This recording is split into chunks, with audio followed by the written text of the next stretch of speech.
Ce que j'ai découvert au Pentagone, c'est que le Parti communiste chinois entrait dans nos salons, dans nos communautés, dans nos États, dans notre gouvernement fédéral, dans nos entreprises et dans nos banques, qu'il commençait à influencer ces institutions en allant à l'encontre des intérêts nationaux des États-Unis. Et moi, en tant que pilote de B2, je m'entraînais pour une guerre que le Parti communiste chinois ne menait pas. Ce n'est pas une guerre d'armes militaires, c'est une guerre de l'information, une guerre de données, une guerre de la finance, des 1 et des 0, des dollars et des cents, dans le cas de la France, des euros.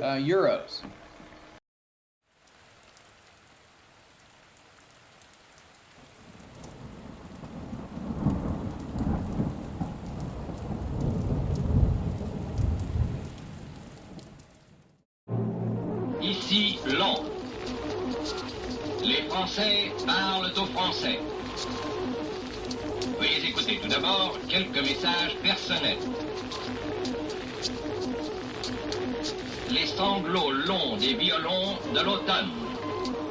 Je répète, les sanglots longs des violons de l'automne blessent mon cœur d'une langueur monotone.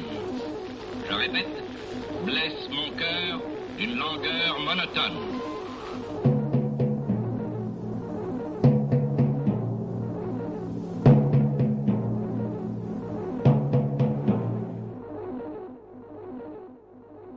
Vous êtes retraité de l'US Air Force en tant que général de brigade après plus de 26 ans de service.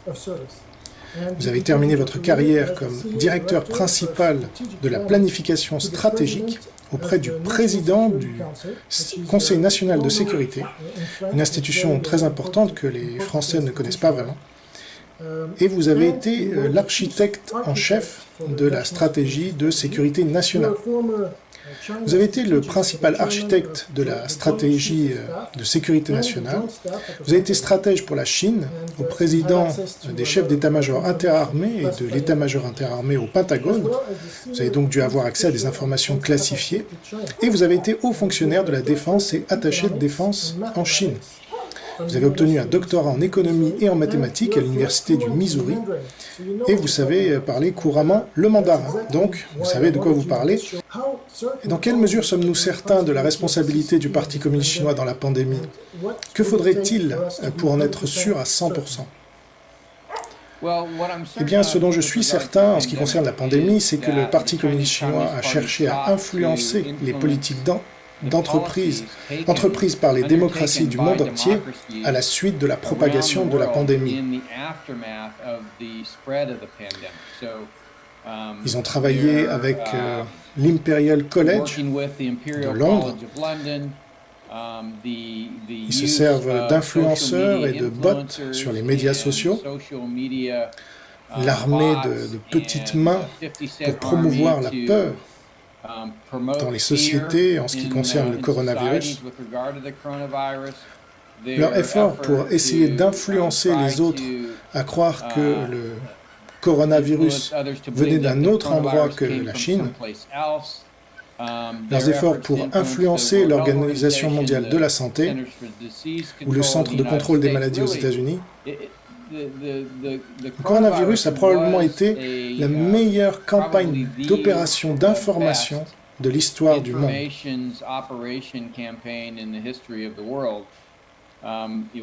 Elle a bénéficié de l'aide et de l'encouragement des technologies développées par les géants de la Silicon Valley.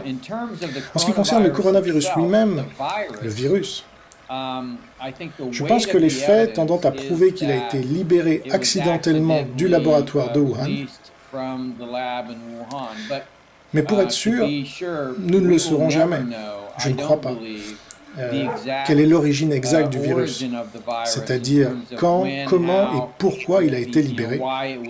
Car je pense que cette partie ne sera jamais divulguée par le Parti communiste chinois.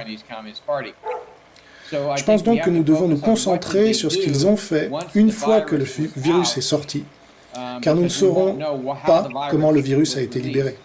Et ce qu'ils ont fait, c'est qu'ils ont essayé d'effrayer le monde et d'amener le monde à adopter des politiques comme celles qu'ils avaient mises en place en Chine et essentiellement d'étouffer lentement nos économies, nos sociétés, notre système politique, d'étouffer les libertés. C'était en fait assez brillant. Vous avez des documents comme celui-ci, assez formidable, je crois, disque émis par la résistance au bolchevisme dans les forêts de Sibérie dès les années 30. Tout cela était connu, document exceptionnel, c'est un petit 45 tours très souple, vous voyez. Document que vous ne risquez pas de trouver aisément, vous voyez. Ce genre de document-là, eh bien, raconte déjà ce qu'était le bolchevisme il y a fort longtemps. Donc tout cela, outre les livres d'Anthony Sutton et des tas d'autres documents, Sutton, S-U-T-O-N, tout cela est parfaitement su. Le fait majeur, c'est que vous ne le sachiez pas. Et donc on ne vous a rien dit, c'était pourtant des phénomènes majeurs, on ne pouvait pas les ignorer. On parle de centaines de millions de morts, c'est-à-dire le plus grand massacre de tous les temps, qui vous a été masqué. Et de ses implications dans votre quotidien, tout ce qui, depuis votre naissance et même avant, vous a dépouillé, vous a lessivé, vous a laminé, et vous arrivez maintenant au terme du processus décidé par ces dynasties du mal. Le régime est entièrement stipendié entre les mains de gens d'argent qui le gouvernent, ainsi que les États-Unis et bien d'autres pays au sein de l'Occident. Parfois, il me semble qu'il faille faire des rappels à un public qui apparemment n'est pas au courant. Bon, je collectionne depuis une trentaine d'années des citations ici ou là que vous pouvez récupérer dans des livres. Il y a des choses quand même assez passionnantes et édifiantes. Le 25 septembre 1880, John Swinton, ancien rédacteur en chef du New York Times, déclarait « Il n'existe pas à ce jour en Amérique de presse libre et indépendante. Vous le savez aussi bien que moi. Pas un seul parmi vous n'ose écrire ses opinions honnêtes et vous savez très bien que si vous le faites, ils ne seront pas publiés. On me paye un salaire pour que je ne publie pas mes opinions et nous savons tous que si nous aventurions à le faire, nous nous retrouverions à la rue illico. Le travail du journaliste est la destruction de la vérité, le mensonge patent, la perversion des faits et la manipulation de l'opinion au service des puissances de l'argent. Ces puissances d'argent qui ont créé le communisme, dont Félix Dzerzhinsky, fondateur de la Tchéka, disait « faire souffrir le plus possible et le plus longtemps possible », dont Boukharine disait « le parti communiste n'est pas un pensionnat de jeunes filles nobles, une canaille peut nous être utile précisément parce que c'est une canaille ». Il disait également, sous la dictature du prolétariat, il peut exister 2, 3, voire 4 partis, mais à condition que l'un soit au pouvoir et tous les autres en prison. Alors ici, vous pouvez être sûr que certains vont me dire comment le communisme n'a pas été créé par des milliardaires. Alors regardons ces quelques pages, puisque l'ignorance en est encore à ce point. Nous sommes en 2021, il y a encore des gens qui ignorent des choses qui sont connues depuis des décennies. Cela fait déjà 50 ans qu'on sait tout ça. Alors je vous le relis. Pendant que Trotsky réglait toutes ses affaires à New York, s'arrangeant même pour obtenir un passeport américain après seulement 3 mois de séjour aux États-Unis, où était Lénine ? Lénine était en Suisse. Les 2 frères Warburg, qui avaient aidé à financer Trotsky à New York, possédaient un frère resté à Berlin. En accord avec le haut commandement allemand, ce frère Warburg s'entremit activement pour installer Lénine confortablement dans un train plombé, pour lui remettre 8 millions de livres or et pour s'assurer que le train irait directement jusqu'à Moscou sans que personne n'y mette le nez. Lénine devait retrouver là-bas Trotsky et sa ménagerie qui l'attendait. Fait important à noter, quand Trotsky, qui s'était embarqué sur le SS Christiana avec sa cargaison d'armes et ses tueurs à gages et ses 20 millions de dollars, fit escale à Nova Scotia au Canada, les gardes-côtes l'arrêtèrent, pensant à juste titre qu'il préparait un mauvais coup. Trotsky n'eut à supporter les rigueurs d'une prison canadienne que pendant quelques jours. Il trouva le moyen d'utiliser longuement le téléphone. Et avec qui pensez-vous ? Naturellement, tout d'abord avec Wall Street, et croyez-le ou non, avec Washington. Alors une partie de la campagne d'information et de l'opération d'influence entreprise par les Chinois consistait à traiter de raciste quiconque critiquait le Parti communiste chinois. Ça fait partie de l'utilisation de la théorie de la justice sociale, de la Critical Race Theory, et de la tourner contre les démocraties. Ils savent que c'est déjà un sujet sensible dans les démocraties. Leur effort a donc consisté à détourner toutes les critiques sur le Parti communiste chinois. Il ne fait aucun doute qu'ils sont coupables.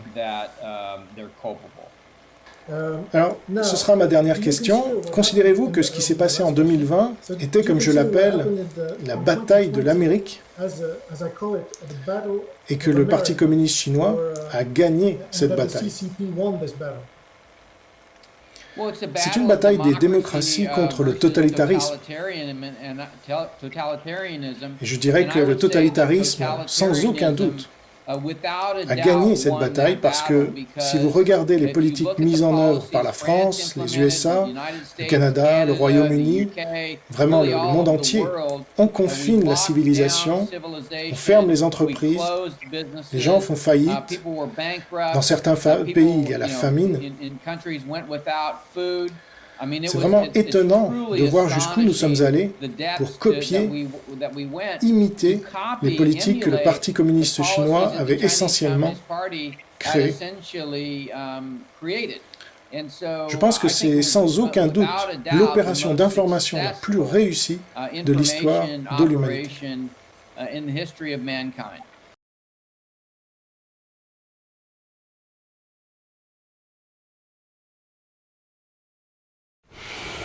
There's nothing more American than subscribing to my videos. If you don't subscribe, you're a communist and a loser. Subscribe. Oh, and hit the notification thing for the bells. Ding, ding, ding, ding.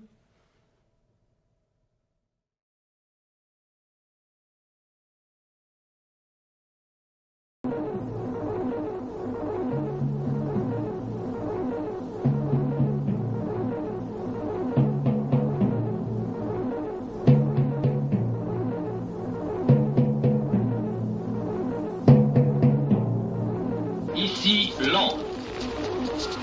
Les Français parlent aux Français.